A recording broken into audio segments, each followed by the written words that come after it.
2, 1, pamula nih. Halo, assalamualaikum warahmatullahi wabarakatuh. Aga kareba untuk seluruh masyarakat Indonesia. Yang paling penting adalah untuk Think People, penonton dari channel Andis Explorer. Nah, Think People, hari ini saya kedatangan tamu seperti biasanya. Kita ngundang orang-orang yang comfortable, atau dalam hal ini orang-orang yang bisa menginspirasi untuk penonton-penonton YouTube dari channel ini. Nah, kebetulan saya kedatangan salah satu tamu yang luar biasa ya. Hari ini dia menyempatkan waktunya, susah sekali di calling, susah sekali diajak collab. Nah, kita kenalan dulu kepada siapa sih sebenarnya orang di samping saya ini yang selalu senyum-senyum. Kayaknya pengantin baru atau ayah baru. Astrap. Awas mamanya. Oke, kita kenalan dulu bro. Apa kabar? Alhamdulillah. Kenalkan dulu. Kita kenalan dulu sama penonton kita. Cara perkenalannya YouTube kan? Iya. Ini kan collab. Iya. Silakan. Halo sahabat sosial. Iya. Perkenalkan saya Nurham Sadik, merupakan salah satu SDM program Keluarga Harapan Kabupaten Pindrang. Iya. Itu saja dulu. Oke, thank you. Jadi perkenalan singkat, beliau adalah Nurham Sadik. Nurham Sadik ya? Ya. Kalau nanti di terakhir kita atau bisa ya perkenalkan dulu YouTube. Perkenalkan dulu. Ya, jadi kalau mau cari channel saya, Iya, kenal saja, ketik aja Nurham nanti muncul ya. Nurham. Instagram juga begitu, sama sosial media lainnya. Oke, jadi hari ini saya panggil Om ya, bro, sepedekat ya bro. Ya, Bro Nurham ini hari ini ternyata dia memperkenalkan diri. Beliau adalah salah satu orang yang bergelut di pekerja sosial. Bagian SDM di apa tadi? PKH Pindrang. PKH itu adalah program Keluarga Harapan. Nah, ini menarik nih. Program Keluarga Harapan merupakan sebuah gerakan sosial yang nantinya ini akan memberikan banyak impact kepada orang-orang yang sangat membutuhkan. Boleh bro, jelaskan dulu. Apa sih sebenarnya peranannya PKH tuh? Ya, jadi PKH itu merupakan salah satu, sekarang ini sudah menjadi program prioritas nasional. Gunanya apa? Memberikan bantuan kepada masyarakat yang masuk keluarga prasejahtera atau keluarga miskin. Jadi sekarang sebenarnya pemerintah tidak punya kata miskin lagi. Jadi kayak mau dihapus itu kata miskin, tapi keluarga prasejahtera yang terdaftar dalam data terpadu kesejahteraan sosial. Karena begini kan, jadi banyak orang yang mengeluh selama ini tidak dapat bantuan, merasa miskin, atau ada yang bilang, Pak, saya juga orang miskin tapi tidak dapat bantuan sama sekali. Jadi bantuan PKH itu datanya itu diambil dari data terpadu kesejahteraan sosial pemerintah. Jadi Kementerian Sosial itu punya Pusdatin, Pusat Data dan Informasi. Di dalamnya ada data terpadu kesejahteraan sosial. Nah, data terpadu kesejahteraan sosial ini yang diambil untuk menyalurkan bantuan sosial pemerintah. Jadi tidak asal pemerintah tidak asal memberikan bantuan. Kalau ada yang melapor lagi atau ada yang merasa miskin, langsung tidak semudah itu dapat bantuan. Jadi ini beda dengan program BLT, apa itu bantuan langsung tunai biasanya. BLT itu juga termasuk bantuan sosial, tapi berbeda dengan berbeda. Jadi beda data dan beda aliran dananya. Sama, datanya dari data terpadu kesejahteraan sosial. Tapi dari Kementerian Sosial juga ya. Dari kan BLT itu ada dua, BLT DD sama BST. Nah itu jelaskan dulu. Bantuan langsung tunai anggaran desa, dana desa. Kalau BST itu bantuan sosial tunai, jadi anggarannya dari Kementerian Desa. Kalau BLT kalau tidak salah, kalau BST itu dari Kementerian Sosial. Dua kementerian yang pada dasarnya dia membantu masyarakat, dan yang paling penting rata-rata teman-teman dari PKH itu anak muda ya. Iya. Ada juga yang alhamdulillah kalau teman-teman pendamping saya itu anak muda semua. Katanya pantas dekatan. Nah ini saya jujur ya, berkali-kali kunjungi YouTube-nya Nurham nih, Nurham SDQ.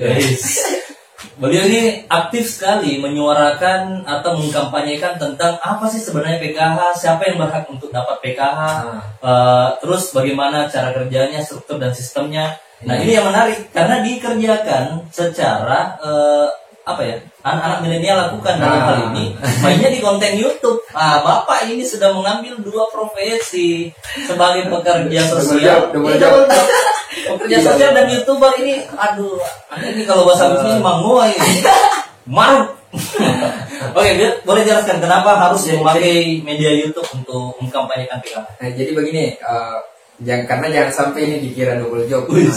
Double job itu sangat dilarang dalam bagi untuk SDM PKH. Jadi tidak boleh kerja di sini juga kerja di sini. Artinya cukup satu pekerjaan. Tapi untuk persoalan publikasi ataupun memanfaatkan media sosial itu sekarang sudah jadi seperti kewajiban untuk semua pendamping.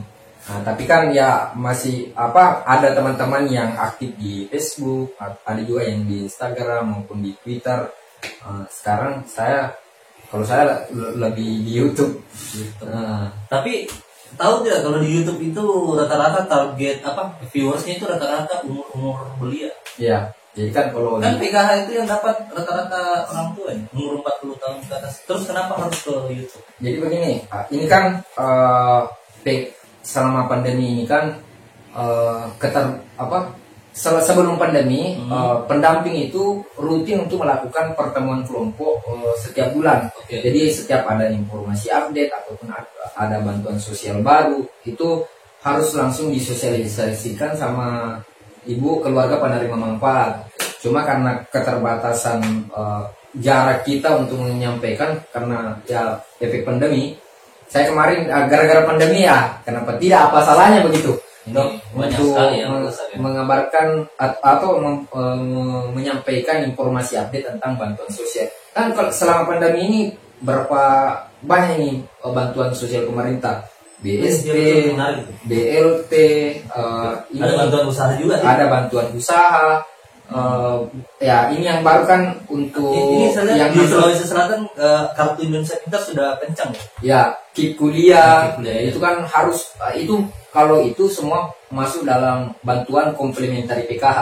Nah, tapi nanti saya jelaskan. Jadi begini, banyak bantuan sosial ataupun banyak informasi update yang harusnya disampaikan sama KPM tapi tidak tersampaikan begitu aja. Maksudnya tidak. KPM itu apa? Keluarga penerima manfaat PKH. Itu datanya dari mana? Dari KPM itu yang menerima bantuan. Iya, maksudnya ini kan harus melalui data dulu kan? Iya, sama yang data itu? Dari DTKS. Jadi DTKS apa lah? Data terpadu kesejahteraan sosial. Banyak sekali istilah-istilah edukasi itu. Nah, jadi kalau teman-teman mau tahu seperti apa itu cara pendataan PKH, cara daftar di PKH ataupun bagaimana cara untuk mendapatkan bantuan, sebenarnya semua sudah saya bahas di saya agak kalau dibahas terlalu panjang durasinya karena ini gayanya Andis Explore Channel. Saya mau tanya sedikit nih. Mulai kaget ini Bro Nur. Nah, yang simpel dulu. Selama ini kan sekarang sudah berjalan beberapa tahun, 2 tahun nih. Mau 2 tahun di apanya? Saya sudah menangkan. Saya itu masuk di akhir 2017. Capek tidak bro? Ya jadi kalau khusus daerah dampingan saya, maksudnya dampingan di. Pendampingan di iya, kabupatennya. Ini kan sekarang pemerintah itu menargetkan 10% penerima bantuan itu bisa taraf ekonominya bisa terap begitu. Bentar, 10% itu dari jumlah penduduk Pinrang atau penduduk kecamatan atau penerima PKH. Misalnya kalau di Pinrang itu kan tahun 2017 saya itu ada 13.000 penerima. Itu data dari tahun 2017. Sekarang sudah penerima PKH khususnya di Kabupaten Pinrang itu alhamdulillah sudah tinggal 8.900 sekian. Jadi ada 4.000 2017, sekarang kan 2020. Bagaimana ini Bro Nurab? Misalkan di tahun 2017 dan 2018 ada yang beberapa meninggal. Nah, terus datanya bagaimana itu? Jadi begini, kalau Yang penerima PKH maksudnya. ya, jadi saya jelaskan dulu Oke. cara penerima PKH. Jadi penerima PKH itu untuk ibu hamil, balita, Nah, ini penting. Bu hamil anak balita. sekolah Oke. ataupun lansia dan penyandang disabilitas. Itu penyandang disabilitas berat. Nah, untuk untuk ibu hamil, ibu hamil itu masuk kategori komponen kesehatan beserta ibu balita. Kalau kategori komponen pendidikan itu masuk kategori SD, SMP, SMA, dan untuk balita dan disabilitas lansia dan disabilitas berat ini itu masuk ke komponen kesejahteraan sosial. Tapi dalam satu keluarga misalkan ada Yang lima-limanya masuk dalam enggak masuk. Kan tadi itu sudah meninggal yang sudah disebutkan. Kalau misalkan 5 kategori tadi, dalam satu keluarga ada yang masuk ke lima-limanya, bagaimana itu? Ya, jadi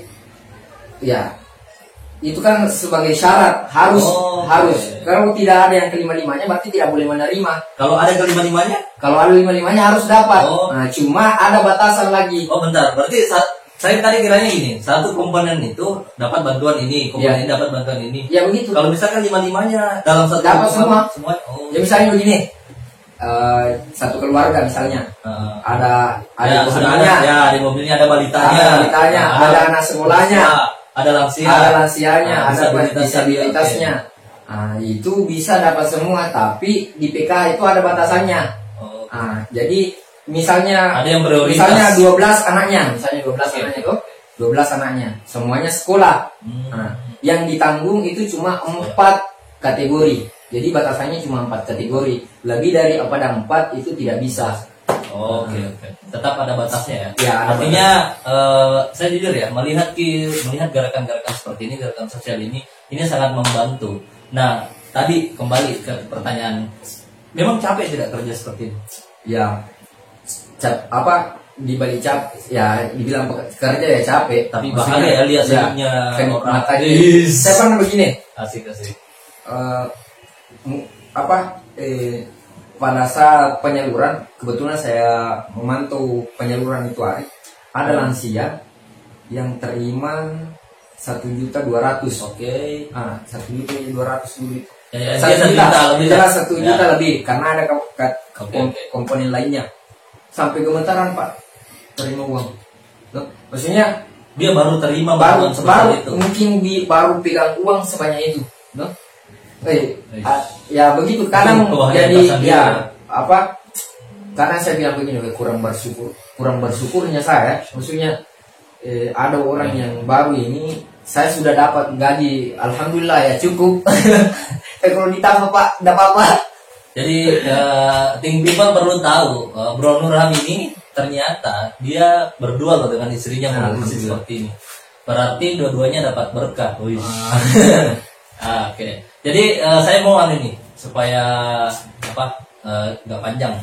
Nurham coba sedikit ceritakan apa yang kesan paling mendalam selama 1 tahun lebih ini mengurusi PKH, sekaligus pesan dan kesannya.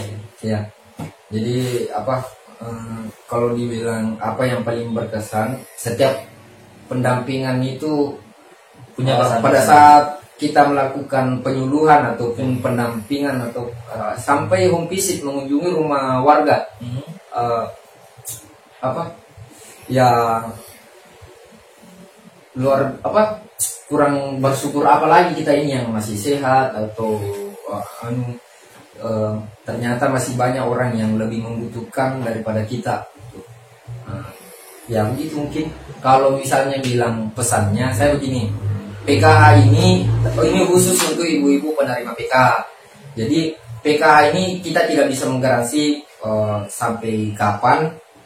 Terus ini cuma berbentuk bantuan ataupun bantuan sosial.